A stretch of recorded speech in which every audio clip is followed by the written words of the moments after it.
What crazy details passed by you completely unnoticed in Stranger Things Season 5? You will find out everything in this video, and be sure to watch till the end because you will be shocked by how each of these details changes the way you know the story so far. The first detail is hiding in Holly's bag all along, and it directly hints at Henry Creel's past. In episode 3, Holly is alone in Henry's house when someone suddenly knocks on the door. They leave a message directing her to a specific location. Holly gathers the courage to leave, putting on a cloak and carrying Henry's scouting bag with a telescope inside, and that's where the hidden detail appears. When Holly takes out her telescope and looks through it, the lens cap is still on, yet the whole forest is seen through a very specific shape. At first it seems unimportant, but look at what happens next. When Holly meets Max, they go to the secret hideout. Inside the cave there's a hole that gives a view of the whole valley. If you look closer, this hole has the exact same shape as the shape on the telescope lid, and that's not accidental. Max says she chose this hideout because it's the one place Henry is terrified of. So if the shape of that cave opening matches the shape on the telescope lid, could it be connected to something traumatic Henry experienced back when he went scouting?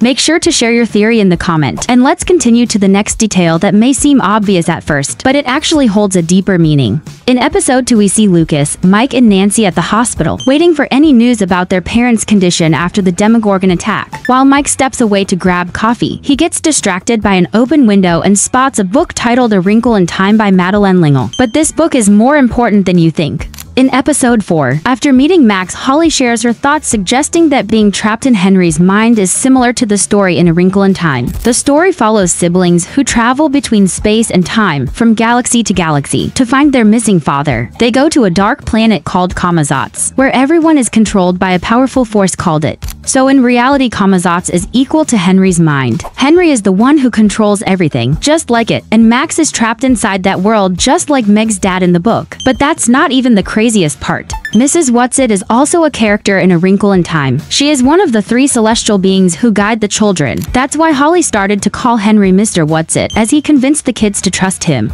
So it's no coincidence that A Wrinkle in Time is referenced multiple times in the show. It's a clear hint of what's to come next. Just like the kids in A Wrinkle in Time have to face Kamazotz, someone from the real world will have to enter Henry's mind to save Max and Holly. Will it be Lucas, Dustin, Mike, Will, 11, or someone unexpected? While you're guessing, let's see another detail that reveals even more secrets. At the beginning of episode 3, we see Holly and Henry having a conversation in the dining room of Henry's house. Shortly after, Henry leaves the house for a whole day, leaving Holly alone. But instead of feeling sad, she feels overjoyed. She dances, explores the rooms, bakes a cake, and even looks through Henry's scout box. But an important moment happens after. Holly takes out all the dresses from the wardrobe and tries them on one by one. At some point she puts on a yellow dress, and at first it seems like a regular beautiful dress. But wait until you hear what comes next. Back in Season 4, we see flashbacks from Henry's childhood, and in one of them Henry's sister Alice is playing near the house in exactly the same dress. That hints at only one thing, considering that all of his sister's dresses are still in the wardrobe and the scout box is there. Holly is now living in the past, in a memory from Henry's own childhood. Comment below if you noticed this detail before, and be sure to watch the next one, as it will finally explain why Will's powers are not as good as many believe. At the end of episode 4, we see how Will develops powers similar to 11's, but even stronger. He can lift 3 Demogorgons at once from a distance and brutally kill them. Will saves his friends, so it seems like his powers are good, just like 11's. But the next details will change your mind. Every time 11 unleashes her full strength, she holds her hand with her palm facing the object. But Will holds his hand in a different way, completely copying Vecna's movement. When killing the Demogorgons, Will didn't use his powers from the outside as 11 usually does. Instead, he entered the Demogorgons' minds from within, just like Vecna did with his previous victims. So even though Will and 11 have the same powers, the way they control them is different, and this could be a sign that they might be on opposite sides. Press this video on pause and comment below your predictions about the ending of Season 5, and whether we will see a fight between 11 and Will. Maybe you will be the one who predicts the exact ending of Season 5. But meanwhile, let's take a look at another hidden detail about Henry Creel's past that not many noticed.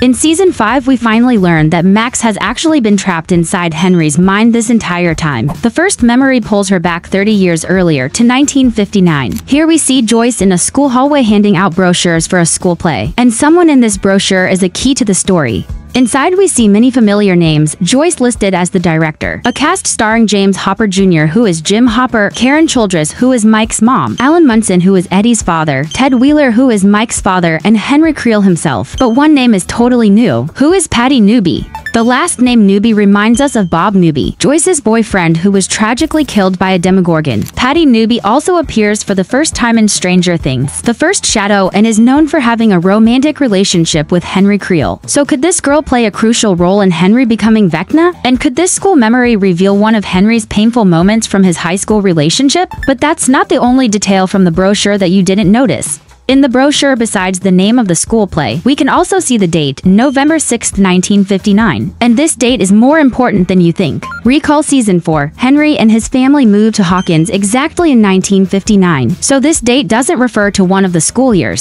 It shows Henry's very first year in Hawkins School, which as we can predict wasn't the best one. But here's something even crazier. November 6th is the same date when Will Byers disappeared in Season 1. Before we thought this date was connected to 11 opening the first portal to the Upside Down. But this brochure changes everything. Now we understand that November 6th is connected directly to Henry and to this specific day in school in 1959. The craziest part is that this brochure appears on the screen for only a second, and it's almost impossible to notice all this unless you pause the episode. And if you watched until this moment, it means you're the best subscriber of this channel and you deserve to find out something truly exclusive.